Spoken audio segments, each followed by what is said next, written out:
नमस्कार, स्वागत है आपका हमारे इस खास प्रोग्राम यूपी नामा में। उत्तर प्रदेश के यूपी नामा में आज हम बात करेंगे दुनिया के सबसे प्राचीन शहर बनारस के बारे में, जहां आस्था के साथ उत्तर प्रदेश की समृद्धि भी देखने को मिलती है। लेकिन सवाल यह है कि पिछले 9 सालों में कितना बदला है उत्तर प्रदेश।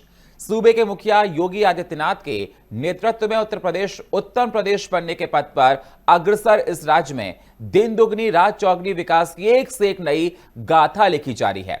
और इसी पहलू को और भी ज्यादा बारीकी से जानने और समझने के लिए एफएम न्यूज की टीम ग्राउंड जीरो पर उतरी और पिछले 9 सालों में योगी सरकार में हुए बदलाव के बारे में UP state head Vijay Kumar Tripathi और लखनऊ ब्यूरो चीफ अमरेंद्र प्रताप सिंह ने ग्राउंड जीरो पर उतरकर वाराणसी मंडल में पड़ताल की है। आप भी देखिए हमारा एक खास प्रोग्राम संगम नगरी से काशी तक पिछले 9 साल में कितना हुआ बदलाव, ये रिपोर्ट देखिए।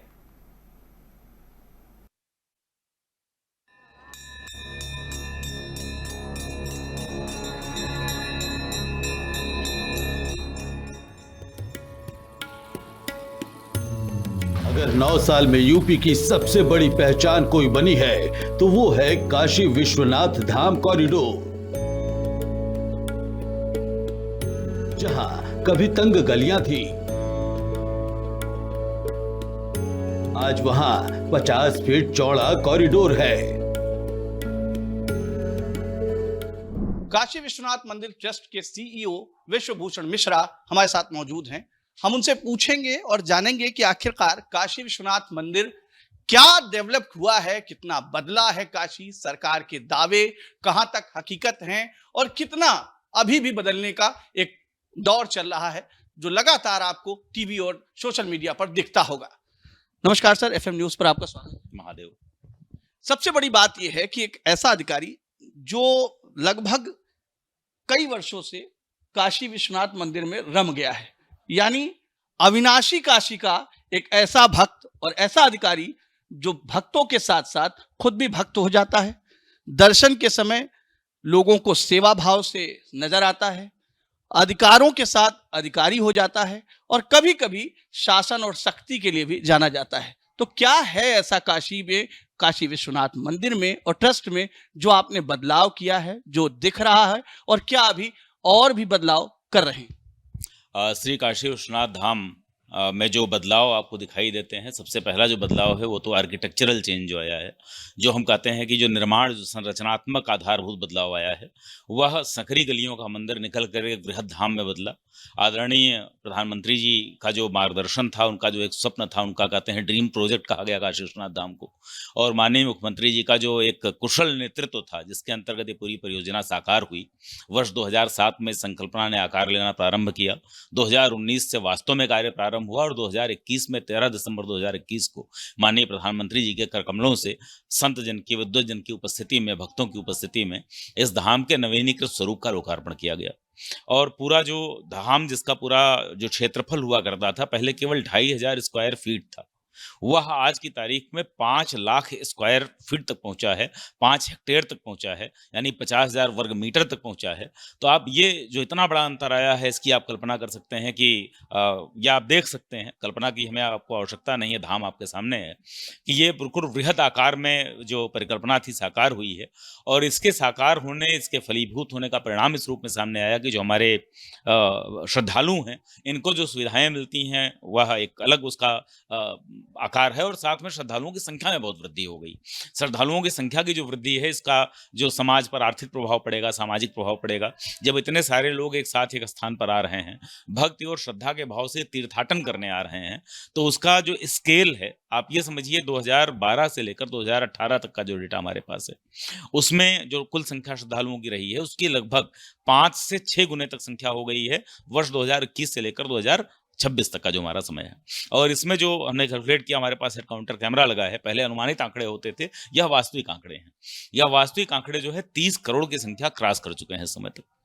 30 करोड़ की संख्या पार करने का मतलब यह हुआ कि उत्तर प्रदेश सरकार के पर्यटन विभाग ने एक अध्ययन कराया था। उनके अध्ययन में यह तथ्य निकल कर आया कि प्रति तीर्थयात्री, प्रति दर्शनार्थी जो यहाँ आता है, लगभग चूंकि हमारे यहाँ 70% जो दर्शनार्थी आते हैं दक्षिण भारतीय होते हैं, तो उनका जो एवरेज एक्सपेंडिचर है अपने घर से निकल कर यहाँ तक आने में, वो अपने राज्य में उन्होंने व्यय किया हो, पेट्रोल डीजल भराया हो, रेलवे का टिकट लिया हो, प्लेन का टिकट लिया हो, या फिर यहाँ आने के बाद उन्होंने कुछ खाया पिया हो, कुछ यहाँ आने के बाद उन्होंने खिलौने खरीदे हो, बनारसी साड़ी खरीदी हो, तो उसका जो औसत व्यय है वो 5,000 रुपए प्रति व्यक्ति का है। तो 30 करोड़ मल्टीप्लाइड बाई 5,000 आप करते हैं तो 1.5 लाख करोड़ रुपए जीडीपी में फ्लो हुए हैं, सर्कुलेट हुए हैं।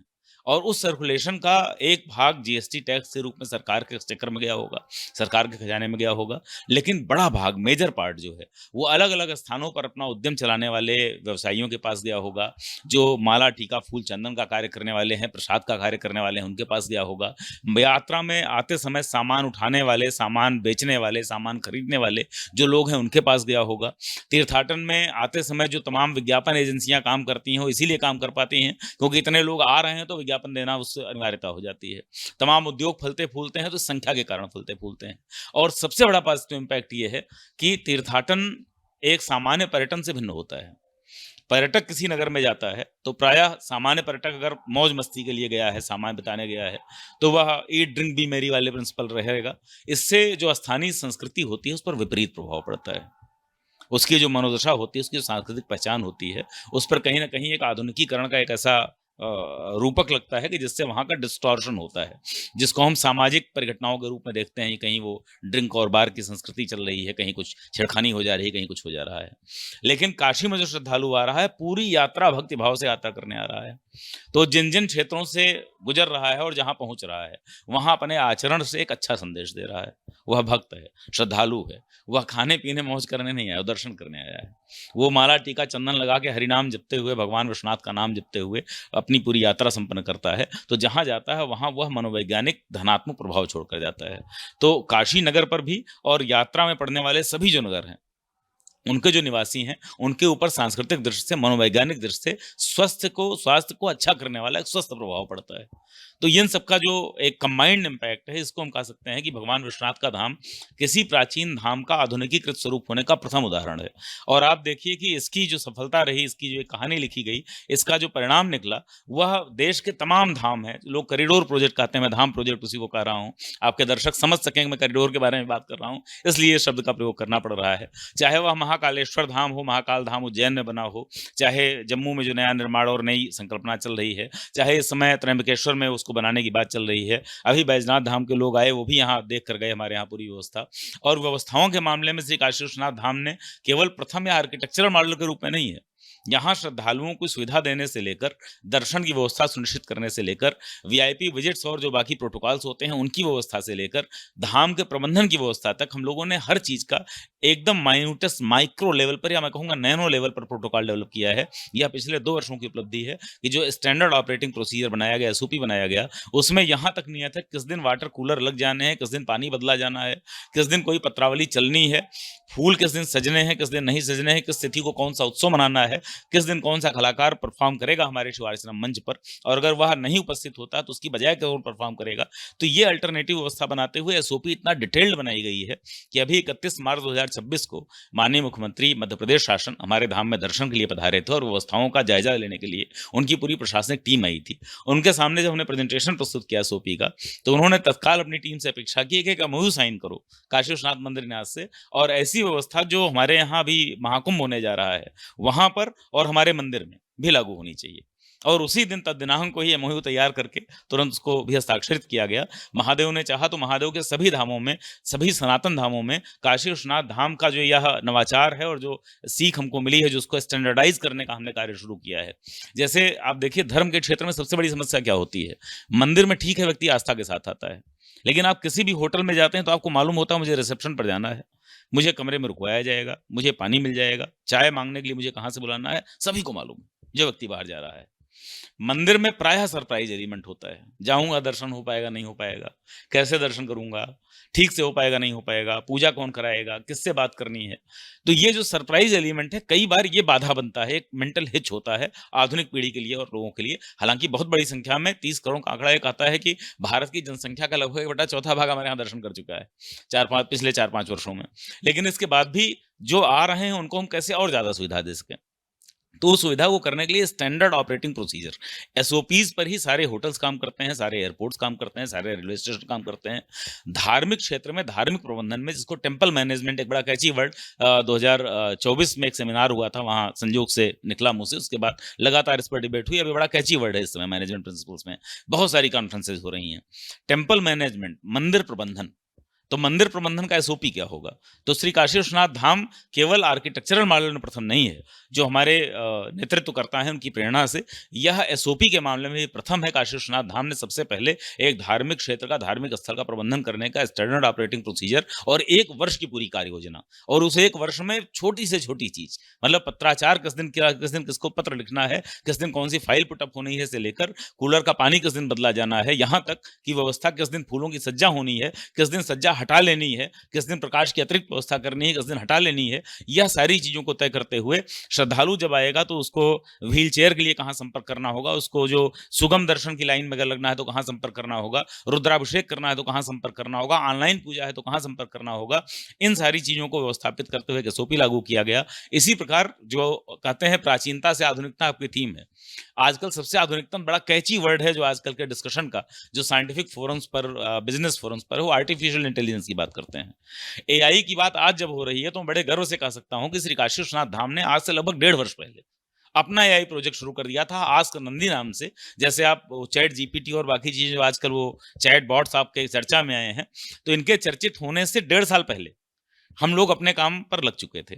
और जब 1 वर्ष पूरा हुआ तो हमने आंकड़े प्रकाशित किए कि बिना किसी प्रचार के केवल हमने अपनी वेबसाइट पर एनेबल कर दिया था आस्क नंदी, नंदी से पूछिए महादेव के धाम के बारे में कैसे दर्शन होने हैं। तो यहाँ जो आंकड़ा था वो 7 करोड़ क्रॉस कर चुका था। सिर्फ पूछने वालों का 1 वर्ष में 7 करोड़ क्रॉस हो चुका था। तो हमारी वेबसाइट पर जाकर आस्क नंदी से प्रश्न पूछने वालों की संख्या 7 करोड़ से ऊपर बिना किसी प्रचार के क्रॉस कर गई। यानी आस्क नंदी चैटबॉट बहुत चर्चित हुआ था उस समय, जब 1 वर्ष पूरा हुआ तब हमने उसको ओन किया, ऑफिशियली ओन किया कि हाँ, ये विश्वनाथ धाम ने चैटबॉट लॉन्च किया, आप इससे प्रश्न पूछ सकते हैं।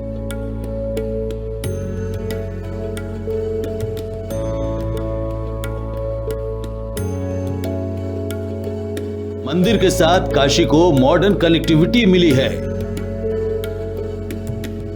और अब काशी के इतिहास में पहली बार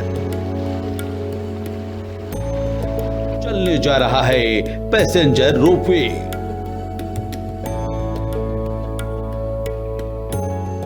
देखिए, जब से प्रधानमंत्री जी काशी आए हैं 2014 से लेके 11वां वर्ष है ये, इन 11 वर्षों में काशी ने तमाम विकास के नए आयाम स्थापित किए हैं। सकरी गलियों का शहर था, घाट हमारे गंदे रहा करते थे, उन घाटों पे चलना मुश्किल था। चाहे नमो घाट बना हो, वो नया घाट है, लेकिन और सारे घाट स्वच्छ हुए, माँ गंगा स्वच्छ हुई।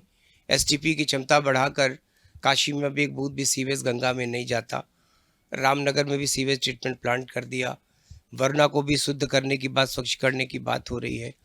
एयरपोर्ट से लेके बनारस तक की जो कनेक्टिविटी है वो सिंगल लेन सड़क हुआ करती थी, उसको 4 लेन सड़क कर दिया, बढ़िया कर दिया, फ्लाईओवर कर दिया, 2 कैंसर हॉस्पिटल बनारस को दे दिया।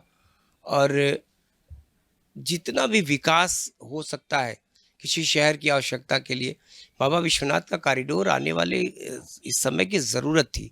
उन सकरी गलियों से लाखों लोगों का दर्शन करना कठिन था। आज बड़े खुशी मन से लोग आते हैं मंदिर में।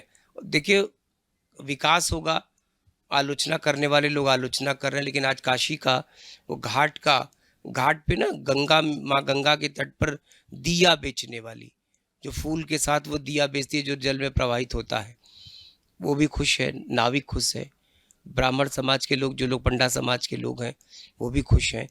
सबको काम के लिए तरसने वाले लोगों के पास अब इतना काम आ गया कि अब लोग कर नहीं पा रहे हैं। ये सिर्फ संभव हो पाया कि मोदी जी की काशी, जो नव्य भी है, भव्य भी है, दिव्य भी है, तो उस काशी को काशी दुनिया की सबसे प्राचीनतम जिंदा नगरी है। धर्म की, ज्ञान की, अध्यात्म की, वैराग्य की सनातन नगरी है। विकास इसलिए ज़रूरी है कि उन सकरी गलियों से अब लाखों लोग नहीं गुजर सकते। इंफ्रास्ट्रक्चर तो नई काशी बसाने की बात हो रही है, रिंग रोड बनी, अब रिंग रोड के किनारे एक नए शहर का विकास हो रहा है।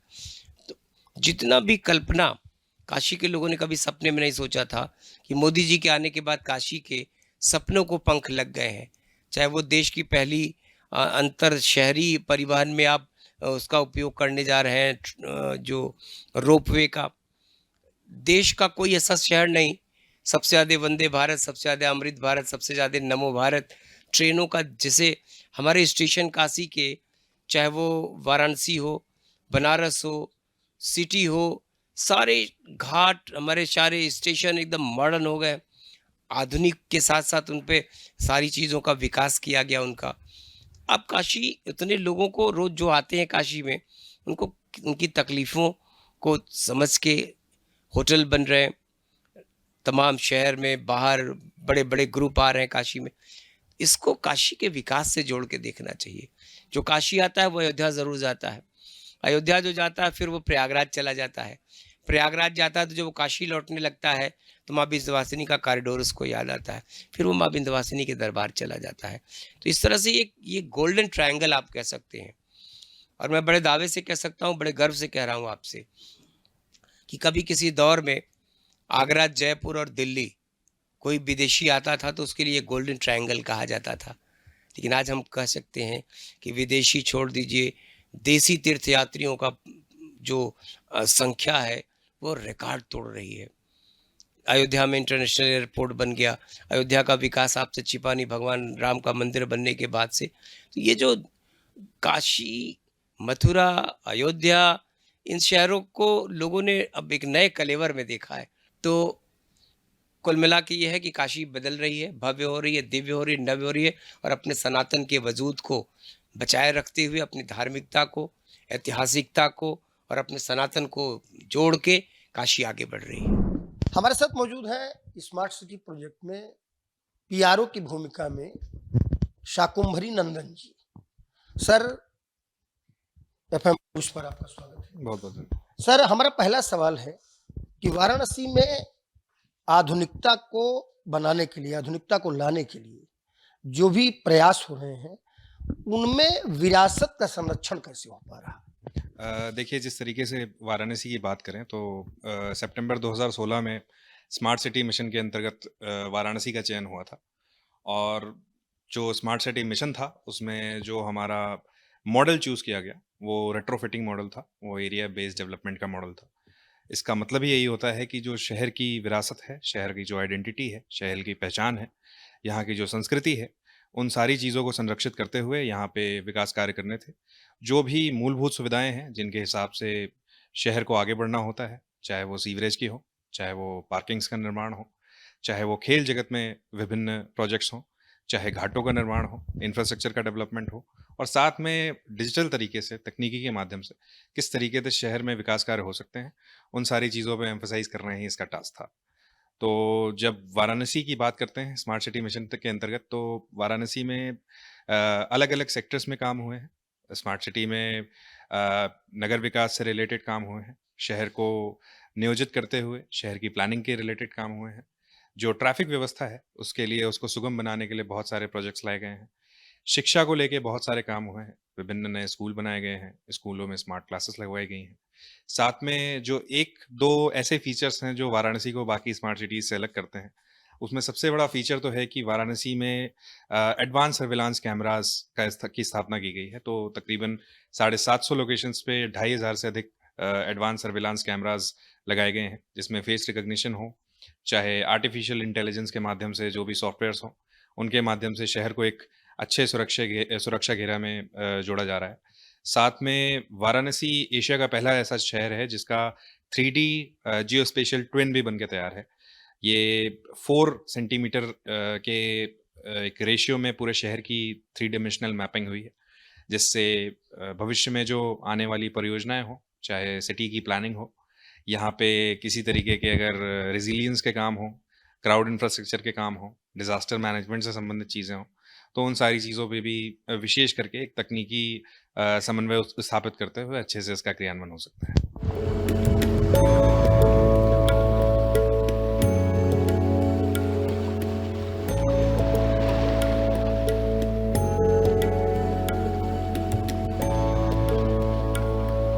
भरी दोपहर में भी ललिता घाट पर महाआरती की गूंज सबसे पहले भक्तों के भजन और उनके विचार गूंज रहे थे।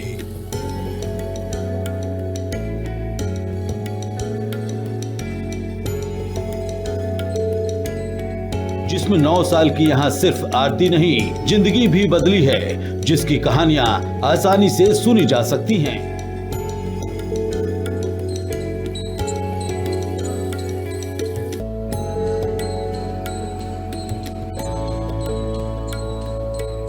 नमो घाट और किस तरीके का है नमो घाट, वो देखने के लिए कुछ परिवार भी हैं, कुछ लोग भी हैं, कुछ बच्चे हैं, कुछ युवा हैं, तमाम लोग यहाँ पर मौजूद हैं और हम उन सबसे ही पूछेंगे, उनसे बात करेंगे कि आखिरकार कितना बदला है उत्तर प्रदेश और कितना बदला है वाराणसी। वाराणसी में कुछ लोग यहाँ पर आज परिवार के साथ आए थे। जी, क्या नाम है आपका? उमेश। उमेश, क्या लगता है आपको कि जितना सरकार दावा करती है कि हमने बदल दिया उत्तर प्रदेश और वाराणसी बदल दिया, नमो घाट बन गया, तमाम वाराणसी में सड़कें और बहुत सी चीजें बताई जा रही हैं, कितना सच है? यहाँ 100% सच है और विकास तो बहुत अच्छा हुआ है। नो डाउट कि यहाँ पे जो कंडीशन था, यहाँ आदमी खड़े नहीं हो सकते थे, लेकिन आज यहाँ हजारों लाखों की भीड़ होती है और बहुत अच्छा यहाँ पे हुआ है। हम यहाँ देख रहे हैं कि काफी भीड़ है, लोग मौजूद हैं, लेकिन किसी को कुछ समस्या नहीं दिख रही है। क्या ऐसा है? भाई जब समस्या रहेगी तभी तो दिखेगी। सारा कुछ सही है यहाँ पे। ये जो बढ़िया क्रूज चल रहा है, यहाँ पर बच्चों के खेलने के लिए टॉय ट्रेन है, इन सब को लेकर के क्या लगता है कि वाकई में उत्तर प्रदेश आस्था के साथ साथ अब आधुनिकता की ओर भी है? बिल्कुल बिल्कुल, इसमें कोई डाउट नहीं है और मतलब 100% इसको देना चाहेंगे। 100%। जी, अच्छा, कुछ लोग ये भी कह रहे हैं, आपका क्या नाम है? आकांक्षा गुप्ता। आकांक्षा जी, क्या लगता है आपको कि नमो घाट की क्या उपयोगिता है? क्या बनारस में बहुत चीजें बदली हैं तो नमो घाट भी होना चाहिए था? बिल्कुल होना चाहिए था। टूरिज्म बढ़ा है, यहाँ के लोग आते हैं, बच्चों के साथ लेके फैमिली आती है, रहती है यहाँ, कुछ घंटे बिताती है, टाइम जोन यहाँ सब कुछ अच्छा हुआ है। मतलब एक बात और कही जाती है कि उत्तर प्रदेश में जो टूरिज्म बढ़ा है उसमें आस्था से टूरिज्म की ओर ले गई है सरकार। सरकार चाहती है कि लोग बाहर से भी आएं, विदेशों से भी आएं, देश के हर कोने से आएं। तो क्या ये वाकई में ऐसे जगह बनती जा रही है धीरे धीरे जहां बाहर से? जी हाँ, बिल्कुल, ये आस्था की वजह मंदिरें बन रही हैं, मंदिर को लेके लोग, टूरिज्म बढ़ा है, लोग बाहर से आते हैं दर्शन करने, पूजा करने आते हैं। यहाँ के पूजा को देख के, मतलब यहाँ गली गली आपको मंदिर मिलेंगे, जिसकी वजह से लोग बाहर से आते हैं, यहाँ घूमते हैं और यहाँ की फैसिलिटी सब कुछ का फायदा। आप यहीं से हैं? जी हाँ। कहाँ पे रहते हैं? प्रहलाद घाट। प्रहलाद घाट भी तो बगल में ही आपके, तो आप वहाँ नहीं गई? वहाँ से घूमते हुए हम यहाँ आए हैं। अच्छा, तो बोट से आई कि नहीं, बाई घाट। अच्छा, तो प्रहलाद घाट में और इस घाट में कितना अंतर? बहुत डिफरेंस है, जमीन आसमान का फर्क है। यहाँ मतलब घूमने की बहुत अच्छी सुविधा है। अच्छा, एक बात और है कि कुछ लोग कहते हैं कि भाई जो घाटों से व्यवसाय शुरू हो गया, तो उनको कुछ कहना चाहेंगे कि अगर व्यवसाय नहीं होता तो ये क्या साफ सफाई कैसे, कहाँ से खर्च आएगा? बड़े लोगों की जॉब बढ़े हैं, बहुत सारी दुकानें यहाँ खुली हुई हैं, अवसर मिले हैं लोगों को आगे बढ़ने का। छोटे छोटे स्टार्टअप भी? हाँ, छोटे छोटे, बहुत छोटे से लेके बड़े बिजनेस यहाँ स्टार्ट हुए हैं, पहले जो कि नहीं था, तो लोगों का व्यापार बढ़ा है, बिजनेस बढ़ा है। आपका क्या नाम है? आरती गुप्ता। आरती जी, आप घूमने आई थी ना? जी। तो क्या लग रहा है, इतनी बड़ी बड़े हाथ जोड़े भगवान के पास, कभी आज तक सोचा था? आप लोग इधर आ जाइए, मेरे पास आ जाइए, इधर आ जाइए। तो क्या लगता था कि घाट भी ऐसे हो सकते हैं? नहीं, सोचा नहीं था, लेकिन बहुत अच्छा हुआ है। जो क्रूज चल रहे हैं नीचे, वाराणसी में टोक्यो बनाने की जो बात कहते थे पीएम मोदी और योगी सरकार कहती है कि डबल इंजन सरकार विकास कर रही है, गंगा नदी में क्रूज टहल रहे हैं। जी, सोचा था कभी? नहीं सोचा नहीं था, लेकिन अब लग रहा है कि सपना हम लोगों का, जो हम लोग सपना सोचते थे वो पूरा हो रहा है अब। वाराणसी बदल रहा है। जी, बहुत बदल रहा है। अच्छा, ये कुछ लोग ये भी कहते हैं कि विकास जो है सतत प्रक्रिया है, इसमें किसी सरकार की इच्छा शक्ति नहीं है। 17 और 14 के पहले भी ये हो सकता था, लेकिन नहीं हुआ। नहीं हुआ। आखिरकार क्यों नहीं हुआ? क्योंकि जो मोदी जी सोच रहे हैं वो सब लोग नहीं सोच पाया था। और योगी जी? योगी जी की वजह से भी, वो दोनों की जोड़ी की वजह से ही सरकार मतलब इतना सब कुछ कर रहा है। ये डबल अब- इंजन सरकार की ही देन है कि आज वाराणसी का इतना कायाकल्प हो गया है। कुछ लोग बच्चे भी हैं। क्या नाम है बेटा तुम्हारा? कार्तिक। कार्तिक, यहाँ खेलने आते हो? हाँ मुंबई से आए हो? तो यहाँ ट्रेन वेन में बैठे हैं? हाँ बैठा है, मजा आया? मजा आया। किसने बनाया ये सब, मालूम है कुछ? मोदी जी ने। मोदी जी ने? इसे भी पता है कि मोदी जी ने बनाया है। क्या नाम है आपका? सुष्मिता। सुष्मिता, आपको क्या लग रहा है कि उत्तर प्रदेश में कहाँ से हैं आप? मैं बैंगलोर में रहती हूँ ज्यादा। बेंगलोर से आप यहाँ आए घूमने, तो कितना यहाँ पर आपको जो पता था यूपी के बारे में और अब जो दिख रहा है उसमें क्या कुछ चेंज है कि या जो कहा जा रहा था वो सही? हाँ, बहुत कुछ चेंज हुआ है। मतलब चेंज हुआ है बताइए। पहले इतना टूरिज्म नहीं था, अब बहुत कुछ हो गया है। और बाहर में टेम्पल्स में भी बहुत सारे चेंजेस हो गए हैं, और काशी विश्वनाथ में भी बहुत कुछ चेंज हुआ है, उसकी वजह से यहाँ टूरिज्म बढ़ गया है। और बहुत सारे मतलब जितने भी बाहर से हैं लोग आते हैं यहाँ पर, पहले इतना सब कुछ नहीं होता था, तो मतलब काफ़ी कुछ चेंज हुआ है। एक बात और कही जाती थी कि 2014 से पहले ये सब हो सकता था लेकिन नहीं हो पाया।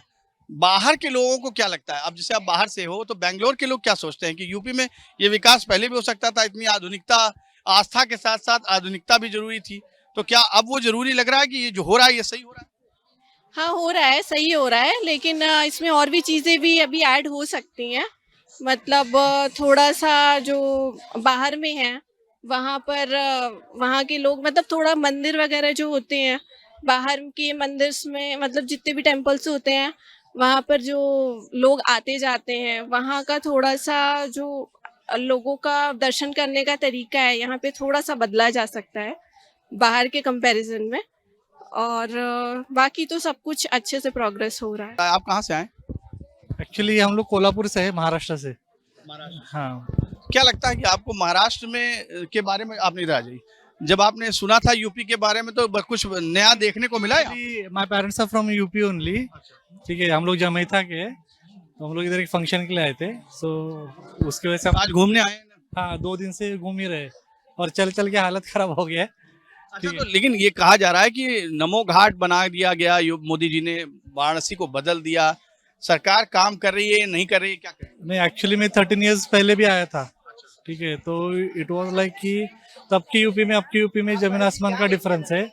ठीक है, और ऐसा कुछ जरूरी नहीं है नमो घाट बना ऐसा, बट कैसा है, river side development is important actually. ठीक है, इससे बहुत सारा फायदा होता है, टूरिज्म होता है। ठीक है, ऐसे तो बहुत सारी चीजें बनाया गया है, हाथियों का महल भी बनाया यूपी में, उसके बारे में तो कोई कुछ बोलता नहीं है। ठीक है, रिवर साइड डेवलपमेंट किया तो अच्छा ही किया, वही हाथी का महल अगर रिवर साइड में बनाते, इसका 2-3 फायदा है। फ्लड आए तो फ्लड भी कंट्रोल में रहता है। ठीक है, ग्राउंड लेवल से हम लोग किए रहते, रिवर का हम लोग का डेवलपमेंट होता है, क्लीननेस रहता है। ठीक है, इसके वजह से बहुत सारी चीजें बढ़ता भी है। ठीक है, मैं ऐसा नहीं बोल रहा कोई चीज गलत है सही है, पर मेरे पॉइंट ऑफ व्यू से, कि मैं एक आर्किटेक्ट हूँ, मैं बिल्डिंग डिजाइन करता हूँ। ठीक है, मेरे हिसाब से ये सब डेवलपमेंट अच्छा है। ठीक है, बस खाली एक ही चीज है, जो अभी हम लोग दर्शन करने के लिए जाते हैं उधर ऑटोज अलाउड नहीं है। माय पेरेंट्स अराउंड अबाउट 70 के एज में है, तो उनको बहुत लंबा चलना पड़ता है। मतलब आप भले 500 मीटर्स बोलो, but 500 meters are also too long for them. ठीक है, तो वो सब चीजें आप थोड़ा सा चेंज कर सकते हैं। मतलब एजेड लोगों के लिए, बच्चों के लिए, कल मेरे बच्चे 1.5 किलोमीटर चले रात भर। ठीक है, तो उनका पैर दुखने लगा, तो उनके लिए कुछ प्रोविजन नहीं है। ठीक है, आप लोग ने ऑटोज बंद किया, ये सब बंद किया, पेडिस्ट्रियल वॉकवे निकाला है, सो एटलीस्ट आप लोग उसको बसेस ऐड कर सकते हैं आपका गवर्नमेंट का। ठीक है, या बाकी की फैसिलिटीज भी आप ऐड कर सकते हैं। And comparative to Maharashtra it is growing ना, इट्स गुड। ठीक है, महाराष्ट्र अपने जगह पर है और आप लोग अपने जगह पर है। ठीक है, दोनों चीजें सब कंपैरिजन कर ही नहीं सकते, क्योंकि तो ये कहा यह जाता है कि विकास पहले भी हो सकता था, काम पहले भी हो सकता था, सोच पहले भी हो सकती थी, तो क्या 2014 और 17 के बाद ही ये विकास की सोच आई लोगों में? लोगों ने सोचने शुरू कर दिया, सरकारों ने सोचना शुरू कर दिया कि हम ऐसा कर दें, हम वैसा कर दें। देखिए कैसा है, डेवलपमेंट पार्ट एक अलग रहता है। ठीक है, वो आपके इधर के नेताओं का माइंडसेट रहना चाहिए। अभी आप हमारे इधर के कोई भी नेता देखिए, शरद पवार जी देखिए, ठीक है, या विलासराव देशमुख जी देखिए, या हमारे स्वर्गवासी जो बाला साहेब ठाकरे, ठीक है, उनको देखिए। Everybody was on a point of view, caste से बड़ा हम लोग का प्रदेश है, इधर कास्टिज्म का इतना इशू था कि आप छोटे कास्ट को, आप बड़े कास्ट को, इसके कास्ट को, इसका कास्ट का नेता है तो वो अपनी कास्ट को बढ़ाने के लिए पागल हो गया। उधर वैसा नहीं था। उधर कैसा था कि मेरा जगह पर मैं आया, मतलब क्या, मैं अभी समझिए मुंबई में बाला साहब ठाकरे तो मुंबई ग्रो करने का ध्यान देते थे, सिटी ग्रो करने का ध्यान देते थे। दे आर नॉट लाइक कि ये कास्टिज्म। हाँ, बाला साहब ठाकरे का हिंदुइज्म का पार्ट था, ठीक है, बट अपार्ट फ्रॉम दैट ये एक बात और है, एक सवाल और है कि वाराणसी में लोगों ने ये नहीं सोचा था कि रोपवे से हम इधर से उधर जाएंगे। क्या ये डेवलपमेंट ठीक है या अभी कुछ और चाहिए? नहीं, थिंग्स विल ग्रो ना, स्लोली स्लोली। प्रोग्रेस चल रहा है। अभी अगर बोले तो जो उन्होंने कहा वो बिल्कुल सही है, but work in progress mode पे एक जीरो से हम कहीं पहुंचे हैं, तो मुझे लगता है इस चीज को अप्रिशिएट करना चाहिए। And as a citizen, as a knowledgeable citizen, हम जैसे कि इस देश के एक सिटीजन है, हमें इस चीज़ को सपोर्ट करते हुए इस चीज़ का साथ देना चाहिए। जैसे कि अभी यहाँ पे साफ सफाई को लेके मैंने सबसे अच्छी चीज़ देखी, वॉशरूम वगैरह हर जगह अवेलेबल है, ठीक है। और जो एक बनारस का नाम थोड़ा एक चीज़ में ख़राब था कि चोर उचक्के, पर ट्रस्ट मी, आज मैं 3 दिन से बनारस हूँ, मुझे ऐसा कोई भी बैड मतलब फीलिंग नहीं आया या ऐसा कुछ भी नहीं हुआ, क्योंकि यहाँ पे सिक्योरिटी और सारी चीज़ें बहुत अच्छी है। तो मुझे लगता है और इसमें चांस है बढ़ने का, एंड आई एम श्योर कि हमारी सरकार इस पे और भी काम करेगी and it will grow.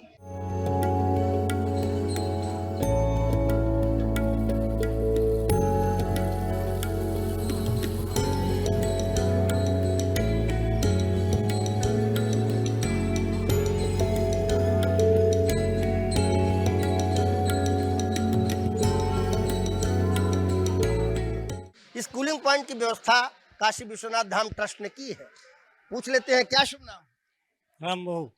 Ram बाबू। राम बाबू, कहाँ से आए हैं राम बाबू? बीड़ जिला, हैं? महाराष्ट्र। महाराष्ट्र से। अच्छा, क्या था मन में जो महाराष्ट्र यहाँ तक चले आए? यात्रा करता। यात्रा का। हाँ, तो दर्शन हुए बाबा विश्वनाथ के? हो रहा है। अब कैसा महसूस हो रहा दर्शन? समझे। अच्छा, आपका शुभ नाम क्या है? हर्ष सिक्का। क्या नाम है? हर्ष सिक्का। कहाँ से आए आप? रायपुर छत्तीसगढ़। रायपुर छत्तीसगढ़। ओहो, एक राजधानी से और आप सांस्कृतिक राजधानी तक आ गए। सिक्का भैया, क्या मन में था जो पूरे परिवार के साथ आए, अकेले आए? फ्रेंड के साथ आए हैं, भाई के साथ आए हैं। बहन और भाई के साथ आए। क्या मन में आया जो धर्म कर्म करने लगे इतनी उम्र में? मन में ऐसा कुछ नहीं है, बस बाबा विश्वनाथ जी का दर्शन करने की इच्छा थी, आज कर लिया। बाबा विश्वनाथ धाम के दर्शन करने की इच्छा थी, आज कर ली। क्या शुभ नाम है? अभिषेक है मेरा। अभिषेक, ये शेर बना रखा है तुमने टी शर्ट? बब्बर शेर। बब्बर शेर है। अच्छा, उत्तर प्रदेश का मुख्यमंत्री योगी आदित्यनाथ के बारे में कुछ सुना है? जी सुना है। उनके बारे में क्या क्या सुना? क्या सुना? बहुत अच्छा, वो जब भी वो मुख्यमंत्री बन के आए हैं बहुत सुधारण किया है। मैं कर्नाटक से आया हूँ। कर्नाटक में? फिर से एक बार नाम बताइए। अभिषेक। अभिषेक, कर्नाटक से।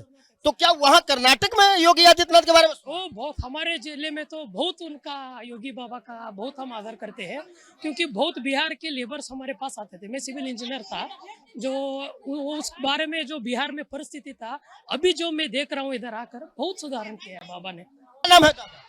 विष्णु राउत। कहाँ से आए? बीड़, महाराष्ट्र। महाराष्ट्र। आपका नाम क्या है? ज्योतिराम चौहान। चौहान। कहाँ से आए? बीड़। बीड़ से आप भी आए हैं।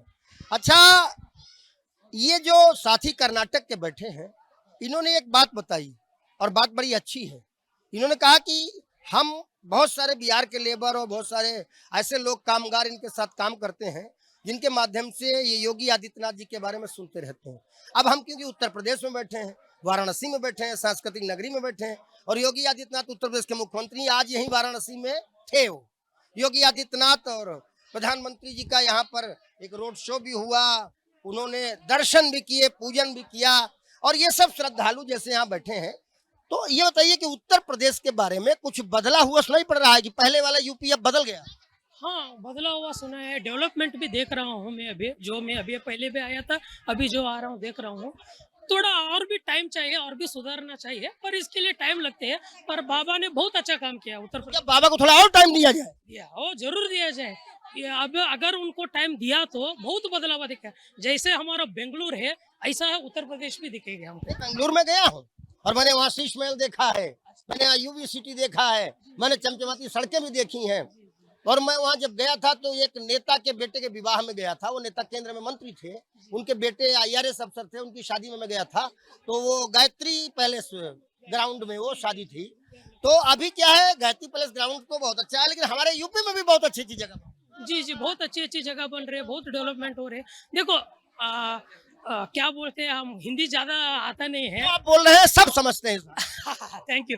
पावर में जो अच्छा आदमी बैठेगा ना, तो सब काम अच्छा करेगा। पावर में अच्छा आदमी बैठे, सब काम अच्छा करेगा। सिर्फ धर्म के बढ़ावा के लिए नहीं बोल रहा हूँ, डेवलपमेंट भी उतना बढ़िया होना चाहिए। रोजगार मिलना चाहिए, काम मिलना चाहिए, सब सर्वतोमुख डेवलपमेंट जो बोलते हैं ना, ऐसे लोगों से। एक बार फिर से अपना नाम बताइए। अभिषेक। अभिषेक, अब एक चीज और पूछ लेते हैं, क्योंकि आप बेंगलुरु से टेक्नोलॉजी का हब है। हमारे यूपी से भी निकल के छात्र छात्राएं वहाँ पढ़ने जाते हैं, वहाँ नौकरी करने जाते हैं। भाषा एक चीज है जो कि थोड़ी थोड़ी दूर पे बदलती है। इंडिया में जितने स्टेट है, सबकी भाषा में थोड़ा थोड़ा बदलाव है, लेकिन धीरे धीरे हमें लगता है कि भाषा कम्युनिकेशन के लिए अब बाधा नहीं है। लोग एक दूसरे की बात समझते हैं, भाव को समझते हैं, इशारों को समझते हैं, और भाषा के भी एक दूसरे के थोड़े बहुत शब्द समझते हैं। जी जी, सच है वो। मैं बहुत अभी वृंदावन जा रहा था, बहुत जा रहा था। हिंदी में भी सबका हिंदी अलग, हरियाणा की हिंदी अलग है, बिहार का भी हिंदी अलग है, हमारे जो बेंगलोर में हिंदी बात करते हैं वो भी अलग है। पर जो है ना, अब मैं जो स्ट्रगल कर रहा हूँ हिंदी बात करने के लिए, लोग उसको समझते हैं, प्रोत्साहन देते हैं। वैसे भी हमारे में वो भी करना चाहिए, हम भी वो भी करते हैं, प्रयत्न करते हैं। जो ये यहाँ का जो लोग उधर आते हैं, कन्नड़ बात करने में स्ट्रगल करते हैं, वो एक समान रिस्पेक्ट समझता। मैं हिंदी में बात करूँ तो आपको भी बहुत अच्छा लगे, हमारे जगह में आके हमारे भाषा में बात कर रहे हैं। जब आप हमारे जो कर्नाटक में आते हैं, आप भी कुछ थोड़े बात कन्नड़ में करें तो हमको भी बहुत अच्छा लगता है। बात क्या करे, कैसे करे, मतलब नहीं, आपके अंदर जो रिस्पेक्ट है ना भाषा के भाव जो है ना, वो बहुत अच्छा लगता है। आपने बिल्कुल सही बताया। मैंने भी थोड़े दिन पहले महसूस किया कि योगी आदित्यनाथ उत्तर प्रदेश का मुख्यमंत्री है।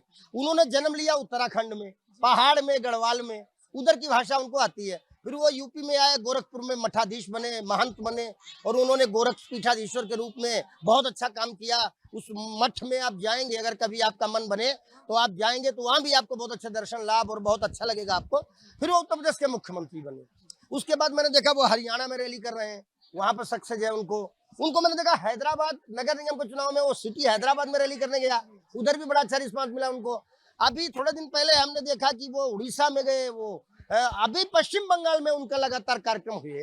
तो मुझे लगता है भाषा कहीं ना कहीं मुश्किल तो होगी, लेकिन भाव अगर है तो भाषा मुश्किल नहीं। हम भी बहुत डिमांड करते रहते हैं हमारे एमएलए साहब को, सब योगी बाबा को बुला लीजिए, योगी बाबा को बुला लीजिए रैली को। हमारे भगवत गीता में वही बात बोलते, उदार चरिता नाम तो वसुदैव कुटुंबकम। जिसकी चरित्र उदार है वो भाषा की सीमा पार करके दिल को छुएगा। वो बाबा जैसे लोग जो है ना, उसका चरित्र उदार है, इसलिए सब लोग उसको प्यार करते हैं, उसकी ज्यादा कुछ नहीं हो। तो फिर इतनी सारी बातचीत के बाद हम आप सभी से निवेदन करेंगे और अपने वीडियो जर्नलिस्ट से कहेंगे थोड़ा दूर हट के जूम करके दिखाएं। एक बार सभी लोग बाबा विश्वनाथ के दर्शन करके आए हैं तो अपने हाथ ऊपर करें और मेरे साथ बोले, ओम नमः पार्वती पतये हर हर महादेव। ये भाईजन, बंधुजन, परिवारीजन, इन सब के मुख से वह भजन हम आप तक भी लाएंगे, और ये हमारे भाई साहब और हमारी माताएं बहनें ये उसे सुनाएंगी। तो कहाँ से शुरुआत होगी, किससे शुरुआत करें? आता या ठिकाणी आम्ही काशीमध्ये आहोत। गिरी महाराज माजलगाव यांचे सर्व फॅमिली, भक्तगण सर्व, आणि या ठिकाणी दोनधाम यात्रेसाठी आलेलो आहोत। आम्ही कॉरिडोर दरवाजाच्या मध्ये बसलोत, पण आमच्या सोबत आमच्या मीडियाचे, क्या नाम है? मेरा नाम अमरेंद्र है। अमरेंद्र जी ने बोला कि वो तुम्हारे भाषा में कोई सुनाओ हमारे को, भगवान जी का नाम कोई ले लो। इस वास्ते में हम मराठी भाषा में हमारे कोई भक्तगण यहाँ भजन कर रहे हैं, वो भजन सभी को सुनना चाहिए। गुरुजी अब पहला गुरु से शुरुआत करते, तालियां बजनी चाहिए सबकी। भजन करी महादेवा देवा, भजन करी महादेवा।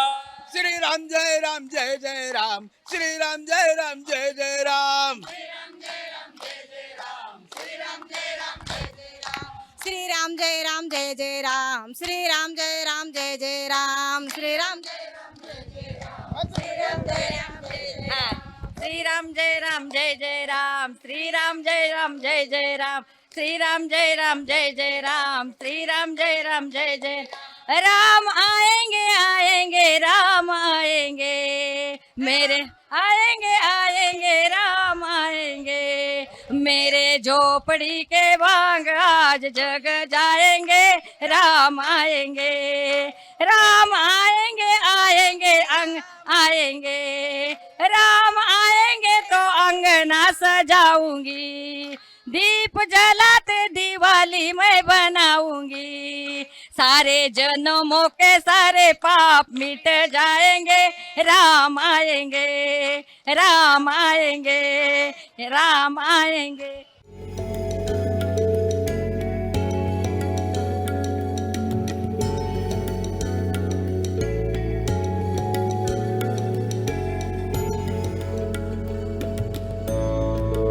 इन्हीं श्रद्धालुओं के दम पर 9 साल में काशी का बाजार भी चमका है। वाराणसी श्री काशी विश्वनाथ धाम कॉरिडोर के घाट की ओर जाने वाले रास्ते की तरफ, जहां से मुख्य द्वार कॉरिडोर का शुरू होता है, और ये हमारे पास है किशोरी लाल पूजन भंडार। आइए भैया से बात करते हैं। सर, ये दुकान कितनी पुरानी, कितने दिनों से आप यहाँ पर ये पूजन सामग्री का काम? दुकान हमारी सन 53 से है। सन 1953 से। क्या शुभ नाम है आपका? अमित कुमार गुप्ता। अमित कुमार गुप्ता जी, बहुत कुछ बदला है वाराणसी में। वो जो बदलाव है यहाँ का भी, बाबा विश्वनाथ धाम कॉरिडोर के आसपास का भी, और पूरे शहर का, चाहे वो नमो घाट हो, चाहे वो डबल ओवर ब्रिज हो जिस पे ट्रेन भी चलती है और जिस पे ऊपर गाड़ियाँ भी निकलती हैं, चाहे वो नया नगर निगम का मुख्यालय बना हो, चाहे फिर वो सड़कें जो राजा तालाब तक बनी हो, रिंग रोड बनी हो, तो इन सब बदलावों के बाद काशी पहले से कितनी बदली है, बनारस पहले से कितना बदली? नहीं, काशी तो पहले से बहुत अच्छा हुआ है, मगर जहाँ विकास वहाँ विनाश है। अब जैसे कहने वाले ये 350 मकानें तोड़ के कॉरिडोर बनी है, ठीक है। अब हम लोग पहले किराने की दुकान खोलते रहे, किराने की, तो 10,000 पब्लिक थी, उससे हम लोग की चाल चलन चलती रही। अब क्या है कि यात्री का सामान बेचने लगे। पहले मेरे किराने की शॉप थी, अब यात्री के बेचने लगे। अब यात्री जो चलते हैं वो बिकता है, समझ रही बात? यानी ये जो बदलाव हुआ है, इससे बहुत सारे व्यापारियों को कुछ नुकसान भी, काफ़ी नुकसान हुआ है। अब मान लीजिए जो कॉरिडोर में दुकानें थीं वो चली गई, उनको तो इधर दुकान मिला नहीं। जो कॉरिडोर में पैसा मिला, मान लीजिए अगर 4 भाई हैं और मान लीजिए 50 लाख मिला, 10-10 लाख मिला, तो 10-10 लाख में कोई मकान तो मिलेगा नहीं। तो कुल मिला के सबका नुकसान हुआ है, फायदा कहीं से नहीं हुआ है। अच्छा, एक चीज़ और, बदलाव समृद्ध करता है, बदलाव दुनिया देखती है, लेकिन बदलाव जब होता है तो कहीं ना कहीं कुछ कष्ट भी होता है। तो फिर समाधान क्या है? बहुत सारे शहर और भी हैं बनारस के अलावा भी, जहाँ पर हमारी स्मृतियाँ हैं, हमारी विरासत है, जिसको संजोया जा सकता है। यहाँ आप काशी में रहते हैं, बाबा विश्वनाथ की नगरी है, आपका भी मन होता होगा कभी रामेश्वरम जाएं, कभी अयोध्या जाएं, कभी चित्रकूट जाएं, कभी विंध्याचल जाएं, कभी हम पुरी जाएं। तो अगर बदलाव करने की स्थिति करे, अगर स्टेट करे, तो समाधान क्या हो सकता है कि भाई कैसे क्या किया जाए आखिर? जैसे देखिए कॉरिडोर बना तो सारा तो कमर्शियल कर दिया गया। जो ये होता रहा कि दर्शनार्थी रोड पे लाइन लगाते हैं, वो अब अंदर से लाइन लगाएंगे। तो दर्शनार्थी तो आज भी रोड पे लाइन लगा रहे हैं, तो आपका इतना बड़ा जगह लेने से कोई फ़ायदा आम दर्शनार्थियों को कोई फ़ायदा नहीं हुआ। वो आज भी धूप कड़कती धूप में लाइन लगा के दर्शन कर रहे हैं। तो फायदा हुआ किसका? फायदा सरकार का हुआ। सरकार का क्या फायदा? सरकार का फायदा ये हो कि सारे कमर्शियल बैंक वालों को दे दिए, रेस्टोरेंट दे दिए, होटल खुल गया, घूमने का स्पॉट हो गया। अब वो आ रहे हैं रेस्टोरेंट से कई करोड़ रुपए उनसे लिए सारा पैसा लेके अपना, तो सरकार का फायदा हुआ। आप सुगम दर्शन के नाम पे 400 रुपये ले रहे हैं, फिर आम दर्शन में मिला दे रहे हैं, और आम दर्शनार्थी धूप में धूप खा रहा है, रोड से लाइन लगाया है। आपने तो पहले यही कहा ना, कॉरिडोर इसलिए बन रहा है कि जो दर्शनार्थी रोड पे लाइन लगाते हैं वो कॉरिडोर के अंदर लाइन लगाएंगे सारे दर्शनार्थी। मगर आप भी आज जाके देखेंगे तो रोड भीड़ होती है, तो सारे रोड पे लाइन लगाए रहते हैं। बात है, आपकी सारी बात हमने सुनी और रिकॉर्ड भी की। अब ये बताइए कि ये जो हुई कसरत, इस कसरत की प्रशंसा फिर क्यों करते हैं आम लोग, बाहर के लोग ये करते हैं कि सारा थकावट फिर अंदर कॉरिडोर घूमते हैं तो उनको दूर हो जाता है। मंदिर के अंदर जानते हैं थोड़ा बड़ा प्रांगण हो गया है, और आजकल लोग क्या है, सेल्फी स्पॉट चाहिए सबको। पहले आस्था था, अब लोगों को आस्था नहीं चाहिए। अब लोगों को चाहिए कि हम कहीं घूमे, सेल्फी लिए, गंगा जी भी अगर डुबकी लगा रहे तो उसका भी सेल्फी लिए, एक घूमने का स्पॉट चाहिए। नहीं, वो तो समय के साथ बदलाव है। मोबाइल आया, मोबाइल में कैमरा आया, कैमरे ने चीजें बदली, लोग देखते हैं, पूरी दुनिया के लोग, हम काशी गए थे तो हम डाल रहे हैं। लोग लाइन तो लगाते हैं उस समय रोड पे, उस समय कहते हैं, प्रशासन को कोसते हैं, फिर अंदर जब घूमते हैं फिरते हैं तो फिर उनकी दिमागें चेंज हो जाती हैं। और जब वो रोड पे लाइन लगाए रहते हैं, धूप लगता है, तो उनको लगता है कि प्रशासन को कुछ व्यवस्था देने। बाबा विश्वनाथ की कृपा कुछ कम हुई है काशीवासियों पर क्या? नहीं, काशी वासी को बाबा विश्वनाथ का कृपा तो बनी हुई है। अब जिसका मकान दुकान चला गया तो उसको तो कृपा कम लगने करेगा। नहीं, हमने मान लिया कुछ, जैसे आपने बताया 300 लोग, लेकिन 300 350 मकाने, 10,000 पब्लिक, मान लीजिए उसमें मकान मालिक भी था, किराएदार। मुआवजा मिला कि नहीं मिला? मुआवजा मिला, मगर मुआवजा मन मुताबिक नहीं, एक सरकारी सर्किल रेट से डबल मिला, यही ना मिला, सरकारी सर्किल रेट से डबल मिला। अच्छा बताइए, उत्तर प्रदेश में 25 करोड़ रहते हैं, देश में 140 करोड़ रहते हैं, सबकी भावनाओं का सम्मान हो या केवल कुछ लोगों की वजह से काम ही न किया? नहीं, सबकी भावनाओं का सम्मान होना चाहिए, ये तो होना ही चाहिए। हाँ, अब आप तो थोड़ा सा अपने कारोबार बताइए, ये जो कारोबार अब आपने किया, कभी किराने की दुकान करते थे, पूजन सामग्री का, इसमें किन चीजों में ज्यादा श्रद्धालु रुचि दिखाते हैं? यही सब जो है, रुद्राक्ष का माला है, तुलसी का माला है, पीतल का बर्तन है, गंगा वाटर है, जैसे साउथ इंडियन में गंगा जल का लुटिया ले जाते हैं, तो ये सब चीजों का है ज्यादा। यानी आस्था से अर्थ है, धर्म से धन आता है। हाँ, धन से तो धन आ ही रहा है। अब इतने जितने गया जिला के जो लेबर थे, मजदूरी करते रहे, आज व्हीलचेयर चला रहे हैं, तो उससे ज़्यादा इनकम कर रहे हैं। कहाँ वो खाली माथे मजदूरी करते रहे सारे दुकानदारों का, आज वो सारे जो है व्हीलचेयर चला रहे हैं। जैसे हम चारों तरफ देखते हैं कि जितनी भी दुकानें हैं, चाहे फूल माला की हो, चाहे पूजन सामग्री की हो, चाहे चंदन की हो, चाहे खोया की हो, चाहे मिठान की हो, सब बाबा विश्वनाथ की कृपा से ही चल रही हैं, आस्था से ही आर्थिक आस्था ही सही चल रहा है। अब सारे लोग आ रहे हैं तो कहीं ना कहीं परचेजिंग कर रहे हैं, 100 लोग आ रहे हैं तो 10-10 लोग कहीं जा रहे हैं, कोई ना कुछ ले रहे हैं, तो सब कुछ ना कुछ मिल रहा है। और अब वो पल जब मां गंगा की महाआरती में 9 साल की विकास की भी आहुति दी जाती है।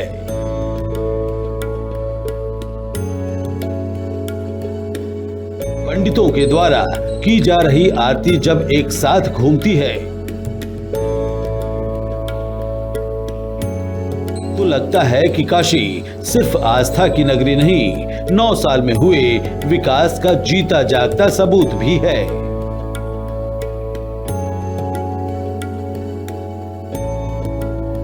काशी जहां एक और आस्था का शीर्ष स्थल है, तो वहीं दूसरी ओर शिक्षा दीक्षा की तपोस्थली भी है। हमारी टीम ने भी विश्व प्रसिद्ध शिक्षा संस्थान बनारस हिंदू विश्वविद्यालय का रुख किया।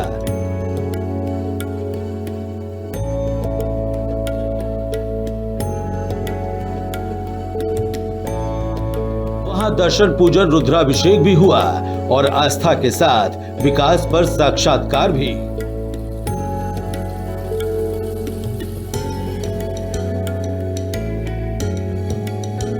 सुनिए बीएचयू स्थित श्री विश्वनाथ महादेव मंदिर के मानित व्यवस्थापक प्रोफेसर ब्रजभूषण ओझा को ब्यूरो चीफ अमरेंद्र प्रताप सिंह के साथ।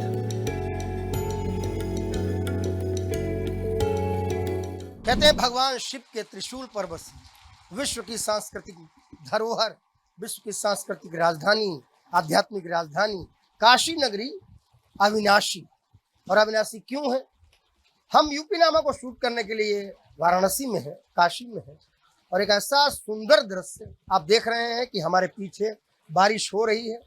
और काशी विश्वनाथ का एक ऐसा मंदिर जो कि बाबा विश्वनाथ धाम के बाद सबसे ज्यादा श्रद्धा से और आस्था से यहाँ सब जन स्पर्श दर्शन और पूजन के लिए आते हैं, वो है बनारस हिंदू विश्वविद्यालय का काशी विश्वनाथ मंदिर। और हमारे साथ मौजूद हैं उस मंदिर के मानित व्यवस्थापक प्रोफेसर ब्रजभूषण ओझा जी। प्रोफेसर साहब, स्वागत है आपका। जी जी जी, आपका भी स्वागत है। मौसम बहुत शानदार है, बाबा की बड़ी कृपा है। हम कुछ पूछना चाहेंगे आपसे और पूरे प्रदेश के लिए, पूरे देश के लिए, पूरी दुनिया के सनातनियों के लिए, यह जो कृपा स्थल है, इसकी व्यवस्था का जिम्मा जिन्हें मिलता है, चाहे वो विश्वभूषण मिश्र जी हों काशी विश्वनाथ धाम ट्रस्ट के, और चाहे यहाँ श्री विश्वनाथ मंदिर के ओझा जी हो, यह भाग्य से मिलता है या कर्म से? देखिए, सबसे बड़ी बात है कि कर्म और भाग्य ये दोनों अलग नहीं है। पूर्व जन्म में जो सुकृत कर्म होते हैं वो इस जन्म में भाग्य का निर्माण करते हैं, जिसको शास्त्र अदृष्ट के रूप में कहता है। तो निश्चित रूप से पूर्व जन्म के प्रारब्ध अच्छे रहे और इस जन्म के माता पिता गुरु और संतों का आशीर्वाद रहा, विद्या की कुछ साधना थी कि सबसे पहले काशी भूमि प्राप्त हुई। काशी सबको नहीं मिलती है, और उसमें भी बाबा विश्वनाथ का सेवा करने का लगभग 4 वर्षों से अवसर मुझे प्राप्त है। मैं इसके पहले श्री काशी विश्वनाथ धाम का जो न्यास है उस न्यास का सदस्य रहा, वहाँ भी बाबा की सेवा की, जैसी अपनी जो शक्ति रही, जो ज्ञान रहा। उसके बाद चूंकि मेरा मूल पद प्रोफेसर का है, आचार्य का है, यहाँ काशी हिंदू विश्वविद्यालय में आया तो पता नहीं क्या कृपा है भगवान की, वहाँ से छूटा तो फिर भगवान ने अपना नाम मुझे दे दिया और ये जो श्री विश्वनाथ मंदिर है BHU का, इसका मुझे मानित व्यवस्थापक बनाया गया। तो कहीं ना कहीं एक कर्म भी आपका होता है। जब कोई पद मिलता है तो वहाँ अहंकार की जरूरत नहीं होती है, निष्ठा की जरूरत होती है, कुछ करने की जरूरत होती है। तो जो श्री काशी विश्वनाथ धाम में जो निष्ठा से हमने कुछ सेवा की भगवान की, भगवान के आशीर्वाद से पुनः यहाँ सेवा करने का अवसर प्राप्त हुआ। इसलिए कई बार जो है लोग कहते हैं कर्म जरूरी है, भाग्य जरूरी नहीं है। भाग्य जरूरी है, कर्म जरूरी नहीं, दोनों एक दूसरे के पूरक हैं। दोनों एक दूसरे के पूरक हैं। बहुत अच्छा जवाब। अब एक बात और, एक और प्रश्न इसी कड़ी में है। वो ब्रजभूषण मिश्र बार बार कहते हैं सब महादेव की योजना है, तो यह जो उमंग का वातावरण, तरंग का वातावरण, उत्साह का वातावरण, आस्था का वातावरण है, ऐसा लगता है कि जैसे सतयुग, त्रेता, द्वापर तीनों मिलकर लौटने वाले हों, उत्तर प्रदेश में भी और पूरे देश में भी। यह जो माहौल है, यह जो वातावरण है, यह कुछ व्यक्ति विशेष की वजहों से है या समय है, महादेव की योजना यह भी है? देखिए, समय तो निरंतर एक तरह होता है। जब आप शास्त्र पढ़ेंगे तो काल का विभाग औपाधिक है, वस्तुतः अखंड है, इसका कोई भेद नहीं है। लेकिन हर काल में कोई ना कोई युग पुरुष आता है, ऋषि आता है, भगवान का अवतरण होता है और उस युग में कुछ ना कुछ नया करता है।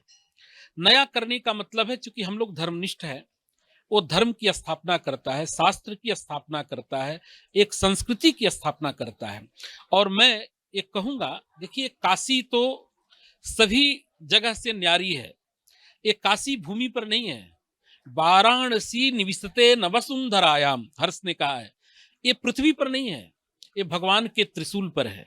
इसलिए किसी भी प्रकार के संकट यहाँ नहीं आते हैं। लेकिन ये जरूर कहूँगा, ये जो 10-12 सालों का जो कालखंड है, वो धर्म के लिए, संस्कृति के लिए, भारतीयता के लिए अभूतपूर्व कालखंड है। और इसके उन्नायक कहीं ना कहीं ये महामना की पवित्र भूमि है। जो महामना की संकल्पना थी कि प्राची प्रतीची कामेल सुंदर, अपने विरासत के प्रति सम्मान करते हुए हम आधुनिकता की तरफ बढ़े। और इस देश के जो राजर्षि प्रधानमंत्री हैं नरेंद्र मोदी जी, और इस उत्तर प्रदेश सरकार के जो मुख्यमंत्री हैं, इन दोनों के प्रयास से और साथ जो जनता जनार्दन है, प्रजा है, इन सबके समेकित प्रयास से एक नवभारत का निर्माण हो रहा है। एक काल भी बदल रहा है, यहाँ की संस्कृति बदल रही है और काशी अपने मूल आत्मा को सजे हुए इतना बदली है, इतना सजी है, जिसकी कल्पना ना आपको थी ना हमें थी। हम चाहते थे कि काशी के प्रति जैसे संपूर्ण विश्व की आस्था है, आध्यात्मिक आस्था है, वैसे सफाई, स्वच्छता और अध्ययन अध्यापन की बात करेंगे तो कोई नई बात नहीं है। हमारे कुलगीत में लिखा है, विश्व विद्या की राजधानी महामना ने बनाया। लेकिन इन सबको सजाने का काम इन 10-15 सालों में अभूतपूर्व हुआ है और निश्चित रूप से काल न बदलते हुए भी बदल रहा है। ये ऐसा जगह है जहां स्वयं कालों के काल निवास करते हैं। यहाँ काल का भी असर नहीं होता है, लेकिन जो कार्यों का असर है वो चारों तरफ दिख रहा है। ये राखिए आंगन को टीछा हुआ है। अच्छा, अंतिम प्रश्न क्या एक आग्रह है कि काशी विश्वनाथ में दर्शन करने के लिए अपने घर से चलने वाले हर व्यक्ति की आकांक्षा ये भी होती है कि बाबा विश्वनाथ धाम में जब हम महादेव के दर्शन पा लें तो उसके बाद हम बनारस हिंदू विश्वविद्यालय में जाकर के भी श्री विश्वनाथ मंदिर में दर्शन करें। उनके लिए कुछ आप बताना चाहें कि कैसे सहजता से यहाँ आएंगे वो और कैसे दर्शन पाएंगे? देखिए, सबसे बड़ी बात है कि जो मुख्य मंदिर है श्री काशी विश्वनाथ मंदिर, उसी से प्रेरणा लेकर के महामना भी यहाँ बनाया। और ये मंदिर वस्तुतः विद्यार्थियों के लिए बनाया गया, क्योंकि अभी आपसे हमने कहा कि धर्म और नीति विद्यार्थी में होना चाहिए। एक चीज मैं आपको बताना चाहता हूँ, यह मंदिर 52 एकड़ में है, केवल मंदिर का परिसर, और विश्वविद्यालय के केंद्र बिंदु में है। महामना ये मानते थे कि ये मंदिर श्रद्धा का केंद्र है। इसके बाएं साइड जो लाइब्रेरी, फिलोसफी डिपार्टमेंट जो है, एक ज्ञान मार्ग है, और ठीक इधर दाहिने तरफ कृषि और IIT एक कर्म क्षेत्र है। तो कर्म और ज्ञान के बीच में श्रद्धा एक कड़ी है। तो जब तक विद्यार्थियों में श्रद्धा और भक्ति का भाव नहीं होगा तो न ज्ञान की तरफ अग्रसर होंगे न कर्म की तरफ अग्रसर होंगे। और इन चीजों को ध्यान में रखते हुए महामना ने भव्य दिव्य मंदिर बनाया। एक चीज और बता दूं, इस मंदिर का जो सभागार है उसका निर्माण इसलिए भी किया गया था कि यहाँ के विद्यार्थी भगवान के सामने परीक्षा दें, वो डिप्रेशन में न आए, भगवान को देखते हुए दें। लेकिन अब संख्या इतनी बढ़ गई, वो संभव नहीं रहा। और एक चीज और बता दूं, आज पूरी सरकार कॉरिडोर बना रही है, कल्पना कर रही है। आप देखिए इस मंदिर में, ये मंदिर की स्थापना 11 मार्च 1931 में हुई, पूर्णतः बन के तैयार हुआ 1966 में। लेकिन उस समय भी महामना ने कॉरिडोर बना दिया। आप इस मंदिर के चारों ओर देखिए, इतना भव्य दिव्य प्रांगण मैं समझता हूं देश में नहीं है। और कुतुब मीनार से भी 2-2.5 फुट अधिक इसकी ऊंचाई है। अब बृहद दृष्टिकोण था तब इतना, भारत में कोई इतना ऊंचा मंदिर नहीं था उस समय। तो महामना जैसा व्यक्तित्व।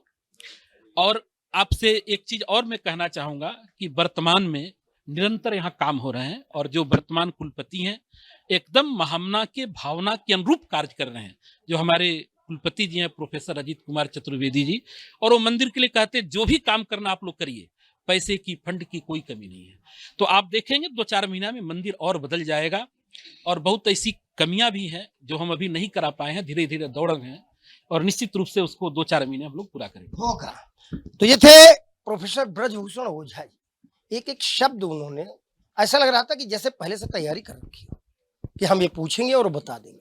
तैयारी नहीं है, ये सहज भाव है जिसको उन्होंने आत्मसात किया है अपने कार्य में, अपने जीवन में। और मेरा विश्वास कीजिए, बार बार जो शब्द मेरे मुंह पे आता है, काशी अविनाशी है, काशी अद्भुत है, काशी अनोखी है। और शायद जिसने काशी को नहीं देखा उसने इस धरा पर जन्म लेने के बाद धर्म को साक्षात नहीं देखा। वीडियो जर्नलिस्ट राहुल के साथ अमरेंद्र प्रताप सिंह, यूपी नामा के लिए काशी से। देखते रहिए, हमें और भी दिखाएंगे आपको, क्योंकि हमारा काम है दिखाना और आपको वहां तक ले जाना जहां तक अधिकार है आपका। नमस्कार।